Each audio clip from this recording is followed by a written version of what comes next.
Lors de ma dernière vidéo, je vous faisais part que j'avais obtenu un nouvel appareil photo. Cet appareil-là, le Rolleiflex 2.8e, sera le sujet d'aujourd'hui.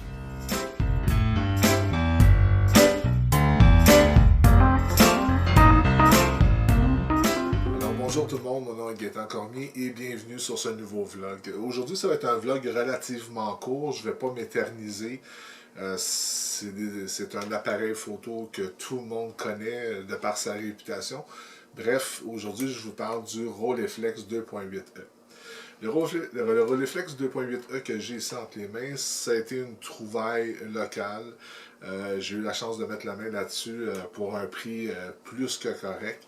Et bref, l'appareil est en très bonne condition. Le Rolleiflex 2.8e, donc quand on dit 2.8, c'est simplement que son objectif a une focale de 2.8. Dans le cas du 2.8e, qui est un des modèles, parce que des Rolleiflex, il y en a eu un et un autre des modèles, celui-là a été produit de 1956 à 1959. Il a été fabriqué seulement en une quantité de 44 000 exemplaires. Ce qui est quand même pas mal. Ça fait pas de lui un objet hyper rare, mais quand même pour des appareils qui à l'époque haut de gamme, 44 000 exemplaires, je crois que c'est quand même une très très bonne quantité d'appareils. Évidemment, c'est un appareil moyen format qui utilise du film 120, donne un format de négatif 6 par 6 cm.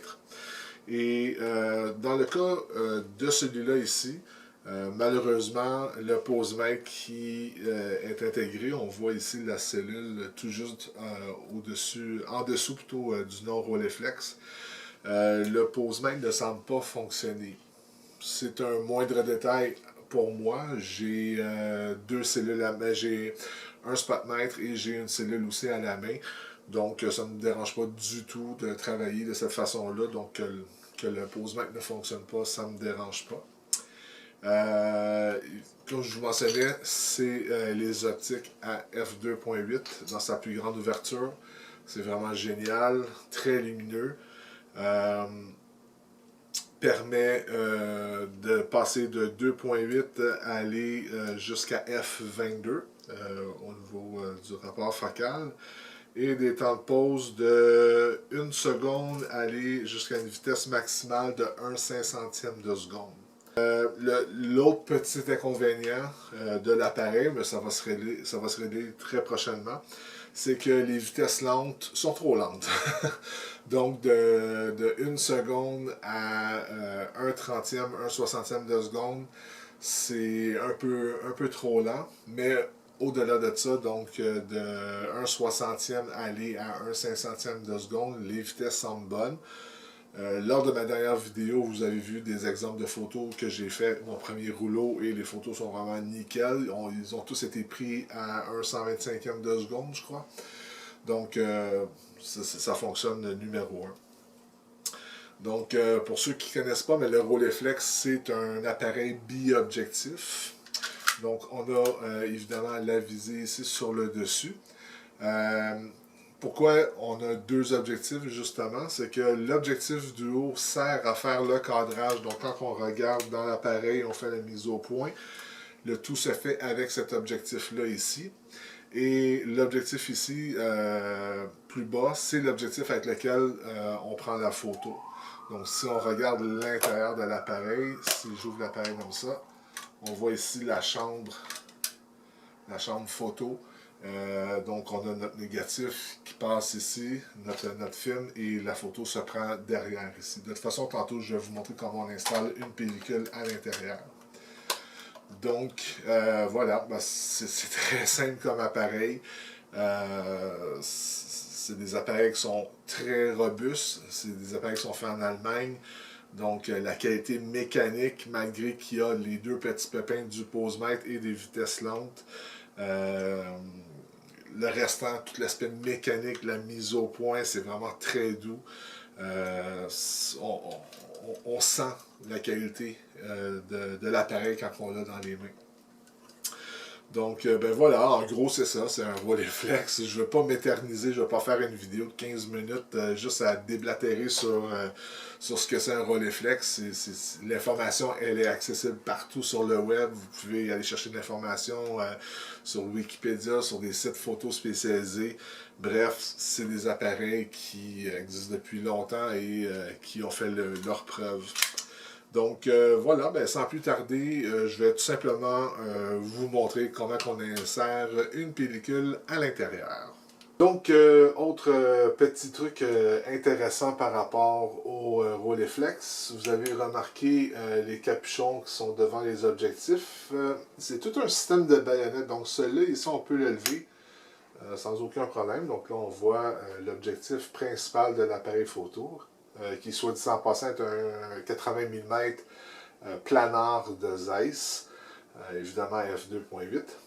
Et le capuchon est tenu avec un système baïonnette. Donc, vous pouvez voir les espèces d'encoches qu'il y a ici et les encoches qu'on a ici par rapport au bouchon.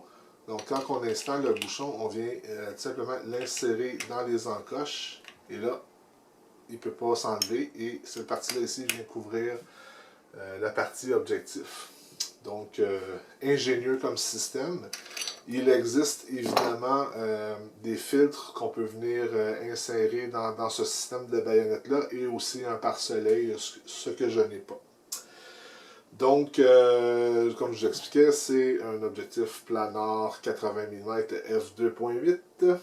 Donc, on va insérer une pellicule à l'intérieur. Donc, comme je vous mentionnais tantôt, c'est un appareil moyen format, donc qui utilise du film 120. Donc, pour ouvrir l'appareil, on a un système de barrure ici. On vient tout simplement pousser la languette. On vient tirer celle-ci, comme ça. Et là, ça nous permet d'ouvrir l'appareil.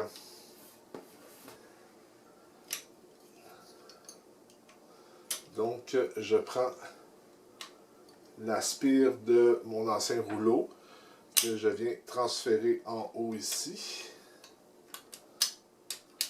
Et voilà.